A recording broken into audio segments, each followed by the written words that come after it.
CTV's Abby Kugadassin is in Washington right now. Abby, good to see you this morning. Oh, look where you are. Oh, paint the picture of where you are right now for everybody at home.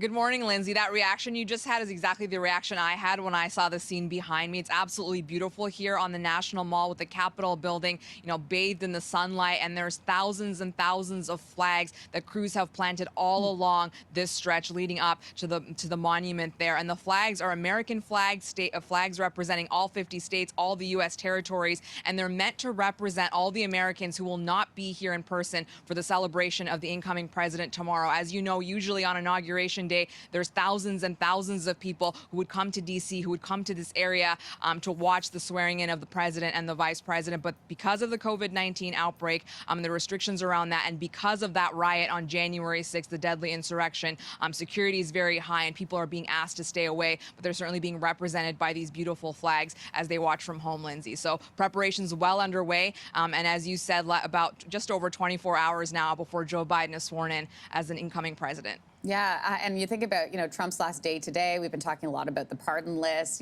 teeing this up, saying there's about 100 people on that list. Do we know anything further as to the names on this pardon list?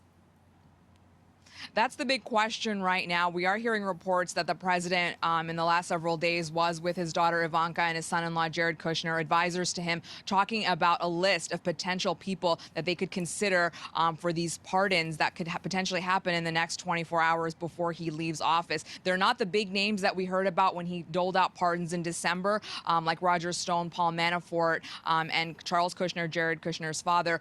There's some like the New York Assembly Speaker, the former one, who's on corruption charges. Lil Wayne is on that list. So it could be a wide range of people that we hear about. It could be 60 to 100 pardons, and he can certainly do that before he leaves office. Of course, I do want to point out, Lindsay, doling out pardons in the final days of a presidency is nothing new. What is new is that the president is not going through the Department of Justice. We heard that bombshell New York Times report over the weekend that said that some of Trump's allies and friends, because of their close connection with the president, were exchanging or offering to lobby on behalf of their clients in exchange for money. And some of that was Rudy Giuliani, his personal lawyer, asking for upwards of $2 million to talk to the president about possible pardons.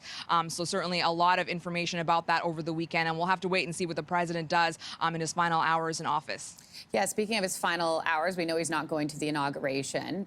I hear he's planning his own goodbye party. So what does that entail? This will be the first time in 152 years that a sitting president has not or will not attend the inauguration of his successor. So breaking with a longstanding American tradition here. The president's plans as of right now is to not even be in the city when Joe Biden raises that hand to say, to take the oath of office. The president is planning to leave Washington as the commander-in-chief. There's apparently a planned send-off that includes a red carpet event with an invite-only list, and there's potentially going to be a 21-gun salute, and he's going to head from Washington, D.C. to Mar-a-Lago, where his club is, and that is where he will be when he's no longer in office. And of course, what the future holds for Donald Trump, we're not entirely sure, but it could potentially be starting his own media empire. There's been talks of that, and of course, talk of him potentially running again in 2024. But of course, an impeachment trial looms, Lindsay. All right, Abby Kugadassin, always great to see you. Thanks so much. We appreciate your time this morning. I want to remind our viewers, CTV News will be airing special inauguration coverage tomorrow, January 20th, from 10 a.m. to 1 p.m. Eastern live. Hey, thanks for watching. If you liked this, be sure to subscribe here, or you can check out more Your Morning videos right here.